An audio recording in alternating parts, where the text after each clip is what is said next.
असल्याची धक्कादायक माहिती समोर आली आहे। हा गँग्स ऑफ परळी पॅटर्न काय आहे पाहूयात त्याचवरचा हा स्पेशल रिपोर्ट। गँग्स ऑफ परळीचे 109 खून,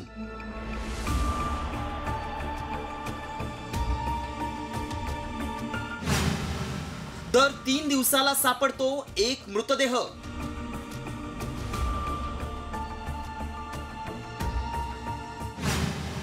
धसांच्या आरोपानं राज्यात खळबळ। 109 मृतदेह सापडलेत एका वर्षात परळीमध्ये 109।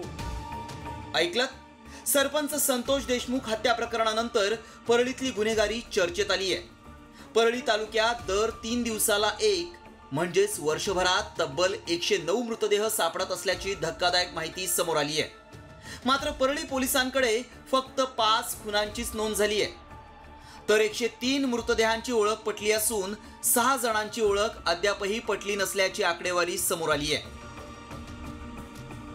परळी ग्रामीण पोलीस ठाण्याच्या हद्दीत एकूण 66 मृतदेह आढळून आलेत। यातील 64 मृतदेहांची ओळख पटली आहे, तर 2 मृतदेहांची अद्याप ओळख पटलेली नाही। परळी शहर ठाणे पोलीस हद्दीत 17 मृतदेह आढळून आलेत। यातील 17च्या 17 मृतदेहांची ओळख पटली आहे। परळीच्या संभाजीनगर पोलीस ठाण्याच्या हद्दीत 26 मृतदेह आढळून आलेत। यापैकी 22 मृतदेहांची ओळख पटली असून 4 मृतदेहांची ओळख पटलेली नाही। एकूण 109 मृतदेह सापडले असून यातील 103 मृतदेहांची ओळख पटली आहे, तर 6 मृतदेहांची अद्याप ओळख पटलेली नाही। खुनासारखे किंवा हत्येसारखे जे गंभीर गुन्हे आहेत त्यामध्ये तर आम्ही अधिकच सतर्क असतो, परंतु हे 109 हे कुठल्याही हत्या किंवा खून नसून ते अकस्मात मृत्यूच आहेत। परळीत फायरिंग, उघड बंदुका घेऊन दहशत माजवण्याच्या घटना घडतायत। त्यातच आता परळीतील धक्कादायक आकडेवारी समोर आल्यानंतर सुरेश धस यांनी परळीत खऱ्या पोलिसांऐवजी CID कलाकारांची नियुक्ती करण्याची मागणी करत टोला लगावलाय। तर परळी बिहारचा बाप झाल्याची टीका सामाजिक कार्यकर्त्या अंजली दमानी यांनी केली आहे। 100% मी लेखी पत्र देणारे मुख्यमंत्र्यांना सोनी चॅनल वरची CID आणि सावधान इंडियाच्या मालिकेतले कलाकार, म्हणजे बाकी कशाला बघ, हे सदरक्षण आहे, खलनिग्रहण आहे। सत्यमेव जयतेच्या ऐवजी असत्यमेव जयते असं नाव तिथं टाकलं पाहिजे परळीला, अशी एकंदरीत परिस्थिती आहे। परळी म्हणजे बिहारचा बाप झाल्याची परिस्थिती आता सध्या तिथे आहे आणि खूप गंभीर, म्हणजे लोक जी आम्हाला पुरावे देतात, व्हिडिओ देतात, फोटो देतात, प्रत्येकाचं हेच म्हणणं आहे दहशत खूप मोठी आहे, फक्त आमचं नाव येऊ देऊ नका, माहिती आम्ही सगळी द्यायला तयार आहे। फक्त परळी तालुक्यात वर्षभरात 109 मृतदेह सापडल्याची आकडेवारी समोर आली असली तरी बीड पोलिसांच्या आकडेवारीनुसार संपूर्ण बीड जिल्ह्यात फक्त 40 हत्यांचीच नोंद झाली आहे, तर इतर मृत्यूंची अनैसर्गिक मृत्यू म्हणून नोंद आहे। त्यामुळे परळीत पोलिसच गुन्हेगारांना पाठीशी घालत गुन्ह्यांची नोंद करत नसल्यानं पोलिसांची खाकी डागाळत असल्याची चर्चा रंगली आहे। ब्युरो रिपोर्ट, साम टीव्ही न्यूज। तर धक्कादायक अशी आकडेवारी परळीतून समोर आलेली आहे। दरम्यान आता साम टीव्हीच्या बातमीची गृहराज्यमंत्र्यांनीही दखल घेतलेली आहे। परळीतील 109 मृतदेहांची सखोल चौकशी करणार असं गृहराज्यमंत्री पंकज भोयर यांनी म्हटलेलं आहे। नाही, अशा पद्धतीचे 109 मृतदेह आढळल्याची मी विस्तृतपणे माहिती घेतो, परंतु ते कुठल्या कारणास्तव झाले याची देखील सखोल चौकशी त्या ठिकाणी करण्यात येईल। सरपंच हत्या प्रकरणामध्ये गेल्या काही दिवसांपासून आका असा उल्लेख करून खळबळ उडवणाऱ्या भाजपा आमदार सुरेश धस यांनी आता आणखीन एक मोठं वक्तव्य केलेलं आहे। राष्ट्रवादीतील मुन्नी ही महिला नसून पुरुष असल्याचं त्यांनी म्हटलेलं आहे आणि या मुन्नीचे सर्व कारनामे आपल्याकडे असल्याचा दावाही धस यांनी केलाय। त्यामुळे राष्ट्रवादीतील मुन्नी नक्की कोण अशा चर्चा सध्या रंगल्यात।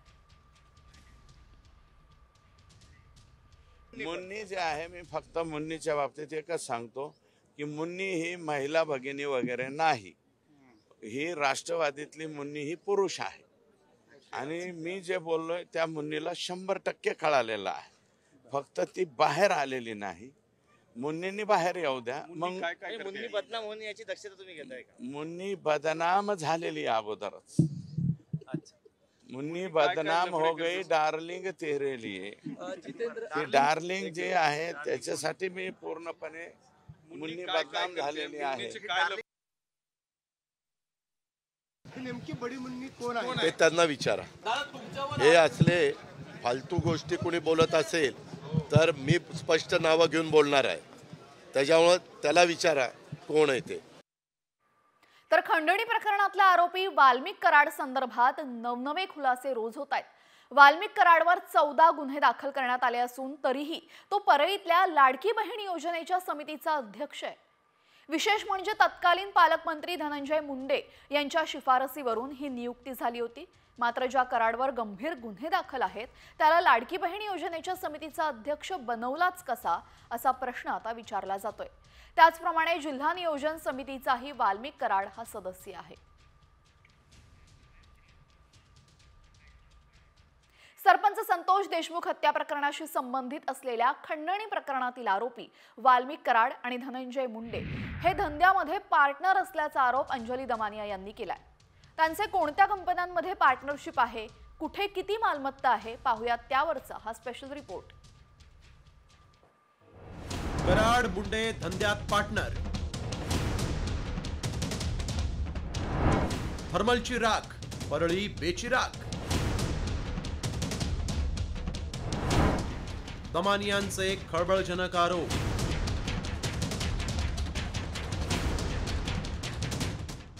मस्साजोगचे सरपंच संतोष देशमुख हत्या प्रकरणात दररोज नवनवे खुलासे समोर येत आहेत. त्यातच आता सामाजिक कार्यकर्त्या अंजली दमानियांनी पुन्हा एकदा धनंजय मुंडेंना लक्ष केलं. तर खंडणी प्रकरणी अटकेत असलेल्या वाल्मिक कराड आणि अन्न आणि नागरी पुरवठा मंत्री धनंजय मुंडे यांच्या पार्टनरशिपची माहितीच जाहीर करत दमानियांनी खळबळ उडवून दिली आहे.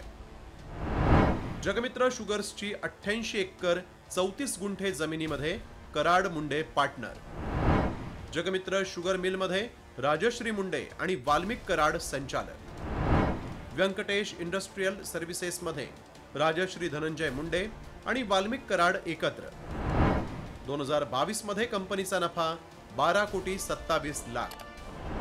कंपनीनं 2022 मध्ये अखेरची बॅलन्स शीट भरली. इंडिया सिमेंट कंपनीच्या फ्लाय ॲशच्या वाहतुकीतही कंपनीचा सहभाग. कराड मुंडे यांच्यात जमीन एकत्र, कंपनी एकत्र, फ्लाय ॲश वाहतूक एकत्र असल्याचा दावा. एवढंच नाही तर महाजनको या कंपनीकडूनही जबरदस्तीनं कंत्राट मिळवल्याचा आरोप दमानियांनी केलाय. त्यांचे आर्थिक व्यवहार कसे एकत्र आहेत हे सगळं दाखवलं. मग त्यांच्या राख जे तिथनं अनधिकृतपणे उचलण्याचा इतका मोठ्या प्रमाणावर तिथे चाललेली दहशत, ही म्हणजे परळीच्या महाजिनकोच्या थर्मल पॉवर प्रोजेक्ट मधली चाललेली दहशत आपण बाहेर काढली. आणि त्याच्यात म्हणजे जवळजवळ 500 ते 600 टिपर गाड्या या रोजच्या रोज जातात. म्हणजे किती मोठ्या प्रमाणावर तिथे भ्रष्टाचार होतो. हे असं असलं तरी संतोष देशमुख हत्या प्रकरण धसास लावण्यासाठी प्रयत्न करणाऱ्या सुरेश धस यांनी वाल्मिक कराडच्या संपत्तीची यादीच वाचली. ॲमिनोरा पार्क, अँड्रोना टावर, मगरपट्टा हडपसर इथं एक फ्लॅटची किंमत आहे 15 करोड रुपये, 15 कोटी. आणि 15 कोटी रुपयाची त्यांनी टोटल फ्लॉवरच घेतला, म्हणजे फ्लॉवर एकच फ्लोअर घेतला अख्खा. आणि तो फ्लोअर कोणाच्या नावावर आहे? वाल्मिक अण्णाच्या ड्रायव्हरच्या नावावर. सरपंच संतोष देशमुख हत्या प्रकरणानंतर चर्चेत आलेल्या खंडणी प्रकरणी वाल्मिक कराड SIT कोठडीत आहे. तर याच वाल्मिक कराडचे धनंजय मुंडेंसोबतचे व्यावसायिक संबंध समोर येत असल्यानं मुंडेंचा पाय आणखीन खुलात गेलाय. त्यामुळे मुख्यमंत्री देवेंद्र फडणवीस आणि उपमुख्यमंत्री अजित पवार धनंजय मुंडेंची गच्छंती करणार की त्यांना अभय देणार याकडे आता लक्ष लागलंय. ब्युरो रिपोर्ट, साम TV न्यूज. तर दररोजच धनंजय मुंडे आणि वाल्मिक कराड यांच्या संदर्भात नवे खुलासे आणि आरोप समोर येत असताना आपण पाहिलेले. त्यामध्ये आता संजय राऊत, नवाब मलिक, अनिल देशमुख यांच्यावर मात्र तातडीने कारवाई करणारी ईडी वाल्मिक कराड प्रकरणामध्ये गप्प का असा सवाल सुप्रिया सुळे यांनी विचारलाय. बीड परभणीच्या प्रकरणामध्ये राजकारण बाजूला ठेवून न्याय द्यावा अशी मागणी त्यांनी यावेळेस केलेली आहे. म्हणजे अनिल देशमुख, संजय राऊत, नवाब मलिक यांना ऐकीव गोष्टींवर त्यांच्यावर आरोप झाले, ईडीची केस झाली, त्यांना अटक झाली. ह्याचा अवधा कंपनीच्या अधिकाऱ्यांनी मे मधली कंप्लेन आहे 28/5/24. मे, जून, जुलै, ऑगस्ट, सप्टेंबर, ऑक्टोबर, नोव्हेंबर, डिसेंबर 8 महिने झाले. 8 महिन्यामध्ये वाल्मिक कराडांवर कंप्लेन असूनही आधीची एक केस, ही केस असताना, हा FIR झालेला असताना, करेक्ट, ही तिसरी आहे. तर ह्याच्यावर ईडीचा रोल का नाहीये? माझी ईडीला विनंती आहे. सरपंच हत्या प्रकरणी विरोधकांकडून धनंजय मुंडेंच्या राजीनाम्याची मागणी होती. मात्र धनंजय मुंडेंचा राजीनामा न घेण्यावर अजित पवार ठाम असल्याचं पाहायला मिळतंय. या प्रकरणामध्ये धनंजय मुंडेंचा दुरान्वय संबंध नसल्याचं अजित पवारांनी म्हटलंय. तसंच पक्ष न पाहता दोषींवर कारवाई करणार असल्याचं अजित पवारांनी स्पष्ट केलंय. विरोधकांनी केवळ आरोप न करता यंत्रणेला पुरावे द्यावेत असं आव्हानही अजित पवारांनी दिलंय. त्यांना सांगितलेलं आहे की तुमच्याकडं नुसते आरोप करण्यापेक्षा तुमच्याकडं असणारे पुरावे त्या SITला द्या, CIDला द्या, ज्यांच्या न्यायव्यवस्थेखाली ती इन्क्वायरी होती त्यांना द्या. मी देखील देवेंद्रजींना भेटून सांगितलेलं आहे की या संदर्भामध्ये पक्ष वगैरे न बघता जर कोणी वरिष्ठ लेवलला काम करणारे व्यक्ती त्याच्यामध्ये दोषी असतील तर कुणाची गय करण्याचं कारण नाही. मुख्यमंत्री म्हणले मी त्याही मताचा आहे, त्यामुळं चौकशी चाललेली आहे. तर राजीनामा न घेण्यावर अजित पवार ठाम असल्याचं दिसतंय. दरम्यान आता मराठा आंदोलक मनोज जरांगे सुद्धा याच्यात उडी घेत आहेत. यामध्ये आता मराठा आंदोलक मनोज जरांगे यांनी मंत्री धनंजय मुंडेंवर जोरदार हल्लाबोल केलाय. आम्ही धनंजय मुंडेंच्या नादी लागलो नाही, मात्र 25 जानेवारीच्या उपोषणानंतर त्यांना दाखवतोच असा इशारा जरांगेंनी दिलाय. रक्त पवित्र आहेत, आम्ही नाही जातीवाद करत. आतापर्यंत एकाही जातीला दुखवलं नाही. होय, नेत्याला मी सोडत नाही, सोडणार सुद्धा नाही. जातीवाद हे आम्हाला शिवत नाही. तुझं पाप झाकण्यासाठी आता ओबीसीचा आसरा घ्यायला लागलाय धनंजय मुंडे. तू फसत चाललाय, तू फसणार आहे. आता तू मला खेटलाय, आता बघतो तू ओबी. तू हे इतके मॅटर येतं परळीपासून मुंबईपर्यंत. पठ्ठ्या मग 25 तारखेचं उपोषण होऊन दी, तुला कचकात दाखवतो. आता मनोज जरांगे कसं तो आहे मागा लागतो. सरपंच संतोष देशमुख यांच्या हत्येला आज 1 महिना पूर्ण झालाय. 1 डिसेंबर 2024 रोजी मसाजोगचे सरपंच संतोष देशमुख यांची निर्घृणपणे हत्या करण्यात आली होती. कल्पनाही करता येणार नाही अशा निर्घृणपणे संतोष देशमुख यांची हत्या करण्यात आली. या प्रकरणातील वाल्मिक कराड आणि सुदर्शन घुलेसह एकूण 6 आरोपींना बेड्या ठोकण्यात आल्यात. मात्र कृष्णा आंधळे या आरोपीला बेड्या ठोकण्यात CID पथकाला अपयश आलंय. सरपंच हत्या प्रकरणी आरोपींना कठोर शिक्षेच्या मागणीसाठी जनाक्रोश मोर्चा काढण्यात आला.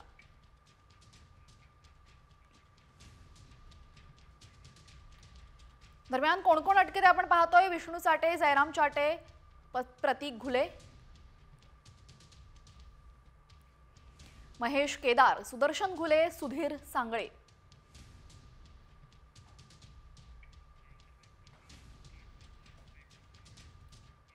ओबीसी नेते लक्ष्मण हाके आज परभणी जिल्हा दौऱ्यावर होते आणि यावेळेस आंबेडकरी अनुयायांच्या आंदोलनामध्ये त्यांनी भेट दिली. मात्र लक्ष्मण हाके हे भाषणासाठी उभे राहिले असता आंबेडकरी अनुयायांनी लक्ष्मण हाके यांना कडाडून विरोध केला आणि त्यांच्या हातातील माईक हिसकावून घेतला. तुम्ही सरपंच संतोष देशमुख यांच्या आरोपींना पाठीशी घालत आहात असा आरोप यावेळेस त्यांनी केलाय.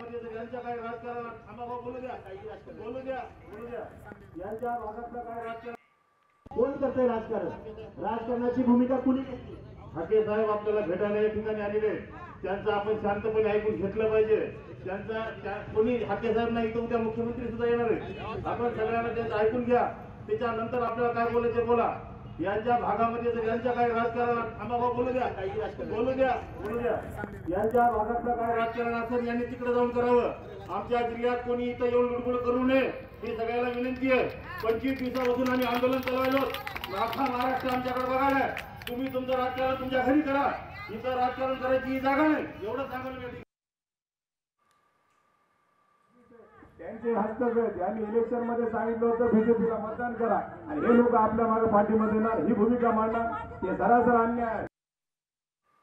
आता बातमी आहे राष्ट्रवादीच्या गोटातून. राष्ट्रवादी काँग्रेस पक्षाच्या प्रदेशाध्यक्षसह सर्व फ्रंटलचे पदाधिकारी बदला, मराठा व्यतिरिक्त प्रदेशाध्यक्ष करा आणि वेळ देणारा प्रदेशाध्यक्ष द्या अशी मागणी पदाधिकाऱ्यांनी पवारांकडे केलेली आहे.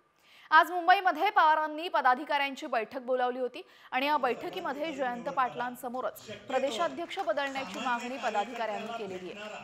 प्रदेशाध्यक्ष वेळ देणारा असावा असं म्हणत जयंत पाटील यांचं पद काढून घेण्याची मागणी यावेळेस करण्यात आली. तसंच रोहित पवार आणि रोहित पाटलांना मोठी जबाबदारी देण्याची मागणी यामध्ये करण्यात आली आहे. या सर्वांचे आपण राजीनामे घ्या आणि नवीन रक्ताला, नवीन तरुणांना संधी द्या. अगदी फ्रंटलचे सगळे अध्यक्षपासून तर संपूर्ण प्रदेशाध्यक्षपासून सर्वांची नवीन निवड करा. शक्यतोवर सामान्य कार्यकर्त्याला भेटणारा मराठा समाजाव्यतिरिक्त तरुण कार्यकर्त्याला आपण संधी द्या. राज्यामध्ये वेगळं वातावरण चालू आहे, पण आपल्याला पवार साहेबांच्या नेतृत्वाचा फायदा घ्यायचा असेल आणि जो अध्यक्ष खऱ्या अर्थाने वेळ देऊ शकेल प्रदेशाध्यक्ष म्हणून, अशा अध्यक्षाला आपण आता त्यांच्याकडे जबाबदारी द्या. याचा अर्थ जयंत पाटील साहेब वेळ देत नव्हते असं अजिबात नाही. दरम्यान याच बैठकीमध्ये बोलताना जयंत पाटील यांनी कार्यकर्त्यांना आवाहन केलेलं आहे. आपल्या वॉर्डात पक्षाला किती मतं मिळवून दिली याचा डेटा द्या. 2 दिवसात डेटा दिला तर 8 दिवसात प्रदेशाध्यक्ष पदाचा राजीनामा देतो असं बैठकीत जयंत पाटील यांनी म्हटलंय.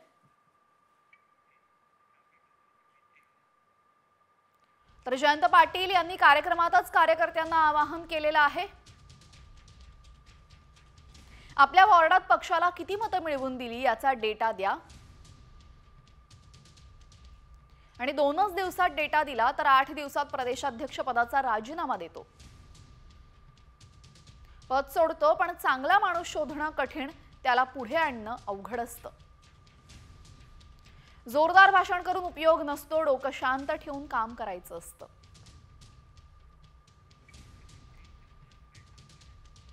दरम्यान प्रदेशाध्यक्ष बदलीचा निर्णय पवार पक्षाच्या अंतर्गत विषय असल्याचं अजित पवारांनी म्हटलेलं आहे. या संदर्भात त्यांची एक प्रतिक्रिया आपण पाहूयात. याशी संबंध नाही. माझा पक्ष वेगळा आहे, त्यांचा पक्ष वेगळा आहे, त्यांचं चिन्ह वेगळं आहे, माझं चिन्ह वेगळं आहे. त्यांनी त्यांच्या पक्षाच्या अंतर्गत काय निर्णय घ्यावा हा सर्वस्वी अधिकार त्यांचा आहे. आम्हाला कोणाला त्याच्यात लुडबुड करण्याचा काडीचा अधिकार नाही. आगामी स्थानिक स्वराज्य संस्थांच्या निवडणुकांसाठी शरद पवारांनी रणशिंग फुंकलेलं आहे. स्थानिक स्वराज्य निवडणुकीमध्ये 50% जागा महिलांना आणि 50% जागा तरुणांना देणार असल्याचं आश्वासन पवारांनी दिले. सूत्रांनी माहिती दिली असून मुंबईमध्ये आज शरद पवार गटाची बैठक झाली आणि या बैठकीमध्ये प्रस्थापित लोकांना बाजूला करून तरुणांना संधी देणार असल्याचं आश्वासन पवारांनी दिलंय. सूत्रांकडून ही माहिती मिळते. बाप लेकीला सोडा ही भाषा अत्यंत क्रूर आणि अमानुष आहे असा हल्लाबोल खासदार संजय राऊतांनी केलेला आहे. उद्धव ठाकरे किंवा शरद पवारांना कोणी सोडून जात असेल तर ते कंस आणि रावणाचे वंशज असतील असंही त्यांनी म्हटलंय. शरद पवारांच्या 7 खासदारांना अजितदादांसोबत येण्याची ऑफर सुनील तटकरेंनी दिल्याची चर्चा होती आणि त्यावरनं संजय राऊत बरसलेत. मात्र ऑपरेशन घड्याळचं वृत्त उपमुख्यमंत्री अजित पवारांनी मात्र फेटाळलंय. जर कोणी सोडून जात असेल उद्धव ठाकरेंना किंवा शरद पवारांना, कारण फार मोठ्या कष्टाने निवडून आणलेले आहेत, पक्ष गेला, चिन्ह गेलं, वणवण फिरले उद्धव ठाकरे साहेब आणि शरद पवार साहेब, आणि तरीही परत हे फोडतायत आणि तुम्ही फुटताय, हे कंस आणि रावणाचे वंशजच असतील. तुम्ही दादांत खोटं बोलताय. यामध्ये स्वतः तिथल्या 3 ते 4 खासदारांचं मी, निलेश लंके, मला वाटतं अमर काळे आणि अजून एक कोणतरी, त्यांनी स्वतः बाईट दिलेलं आहे मीडियाला की आमच्याशी सुनील तटकरे किंवा कुणी संपर्क साधलेला नाही. तर हे सर्व दावे अजित पवारांनी फेटाळून लावल्याचं आपण पाहिलेलं आहे. यानंतर बातमी आहे आदित्य ठाकरेंसंदर्भात. शिवसेना ठाकरे गटाचे आमदार आदित्य ठाकरे यांनी तिसऱ्यांदा मुख्यमंत्री देवेंद्र फडणवीसांची भेट घेतली. मुंबईतील विविध समस्या, मतदारसंघातील प्रश्नांसंदर्भात ही भेट होती. दरम्यान देवेंद्र फडणवीस हे मुख्यमंत्री झाल्यानंतर आदित्य ठाकरे यांची ही तिसरी भेट आहे. नागपूर हिवाळी अधिवेशनामध्ये आदित्य ठाकरे यांनी उद्धव ठाकरेंसोबत जाऊन मुख्यमंत्री फडणवीस यांची सदिच्छा भेट घेतली होती आणि त्यानंतर खासदार संजय राऊत यांच्या घराची रेकी प्रकरणी आदित्य ठाकरेंनी मुख्यमंत्र्यांची भेट घेतली होती। दैनिक सामनातून देवाभाऊ अभिनंदन या शीर्षकाखाली देवेंद्र फडणवीस यांचं कौतुक करण्यात आलं होतं। त्यामुळे मुंबई पालिका निवडणुकीच्या पार्श्वभूमीवर ठाकरेंच्या शिवसेनेची भूमिका भाजपासोबत जवळीक वाढवणारी आहे का, अशा चर्चा राजकीय वर्तुळात रंगल्या आहेत। तर तिसऱ्यांदा आदित्य ठाकरे यांनी मुख्यमंत्री देवेंद्र फडणवीसांची भेट घेतली। दरम्यान आदित्य ठाकरेंनी घेतलेल्या मुख्यमंत्र्यांच्या भेटीवर उपमुख्यमंत्री एकनाथ शिंदे यांनी जोरदार टोला लगावलाय। मुख्यमंत्री फडणवीसांवर टोकाचं भाष्य करणाऱ्यांनी सरड्यापेक्षा लवकर रंग बदलले असं शिंदेंनी म्हटलंय। यामध्ये मुख्यमंत्री देवेंद्रजींना फडतूस म्हणणारे, तू तर राहशील नाही तर मी तर राहीन अशी टोकाची भाषा करणारे एवढ्या लवकर रंग बदलतील असं वाटलं नव्हतं। सरडा पण रंग बदलतो, पण अशा प्रकारचा नवीन जात पहिल्यांदा पाहिजे। विधान परिषदेच्या 12 आमदारांबाबत महायुतीला मोठा दिलासा मिळालेला आहे। ठाकरे गटाची याचिका हायकोर्टानं फेटाळली असून ठाकरे गटाचे सुनील मोदी तत्कालीन राज्यपाल भगतसिंह कोश्यारी यांच्या विरोधात याचिका दाखल केली होती। मात्र न्यायालयाने आमदारांची याचिका फेटाळल्याने ठाकरे गटाला धक्का बसलाय। आता सुनील मोदी सुप्रीम कोर्टात दाद मागणार असल्याची माहिती मिळते। उद्धव ठाकरे सरकारच्या काळामध्ये जे राज्यपाल नियुक्त नावं पाठवली होती राज्यपालांच्याकडे, ती नावं कोणत्याही परिस्थितीमध्ये कायद्याला धरून त्यांनी केली पाहिजे, पण तत्कालीन कोश्यारी यांनी 2 वर्ष ती केली नाही, स्क्वॅच केली, कचऱ्याच्या टोपलीत टाकली। हे घटनेच्या विरुद्ध आहे। हे आम्ही कोर्टासमोर दाखवलेत, दाखले दिलेत, निर्णय द्यायचे काही हवाले दिलेत, तरी देखील कोर्टाने आमची याचिका फेटाळली आहे। मी सुप्रीम कोर्टामध्ये जाण्याचा निर्णय घेतला आहे। आता बातमी आहे मंत्रालयात आलेल्या आलिशान कार संदर्भातली। मंत्रालयात आलेल्या काळ्या काचांच्या आलिशान लॅम्बोर्गिनीचं गूढ आता वाढलेलं आहे। गेटवर चेक न करता आलेल्या लॅम्बोर्गिनीमध्ये नक्की कोण होतं, कोणत्या मंत्र्याकडे ही बडी हस्ती गेली, नेमकं काय शिजलं मंत्रालयात, पाहूयात यावरचा हा स्पेशल रिपोर्ट। मंत्रालयात लॅम्बोर्गिनी कुणाची? विखेंना भेटण्यासाठी कोण आलं? ना गेटवर अडवलं, ना चेकिंग साठी थांबवलं। दिनांक 8/1/2025, वेळ दुपारी 3 वाजता। Car Lamborghini, number MH1ED1। ही काळ्या काचा लावलेली आलिशान लॅम्बोर्गिनी कार मंत्रालयात दुपारी 3 वाजता धडकली।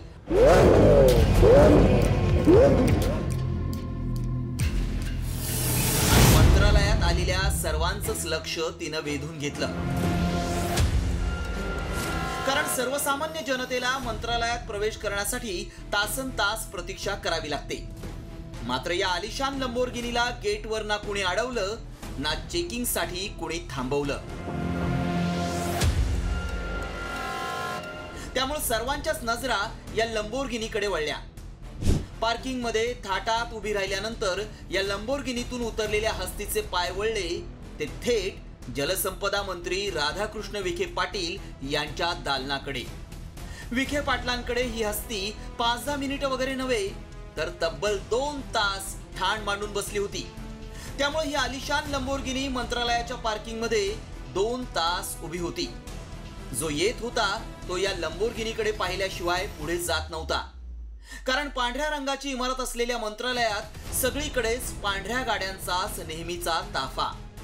मात्र पांढऱ्या गाड्यांमध्ये ही आलिशान काळी लॅम्बोर्गिनी वेगळी ठरल्यामुळे सर्वांचंच लक्ष वेधून घेत होती। त्यामुळे विरोधकांनीही मंत्रालयात अवतरलेल्या या लॅम्बोर्गिनीच्या मालकाचा शोध सुरू केलाय। ते गूढ आहे, धूमकेतूप्रमाणे ती उगवली आणि निघून गेली। तुम्ही त्याचा शोध घेतला पाहिजे, नाहीतर आम्ही शोधण्याच्या प्रयत्नामध्ये आहोत। आमच्या हातामध्ये काही गोष्टी लागलेल्या आहेत, एवढंच सांगेन। आणि त्यामुळं काळ्या काचा असलेली ही काळी लॅम्बोर्गिनी मंत्रालयातून संध्याकाळी 5 वाजता गेल्यानंतरही तर्कवितर्क लढवून चर्चेचं गुऱ्हाळ सुरू होतं.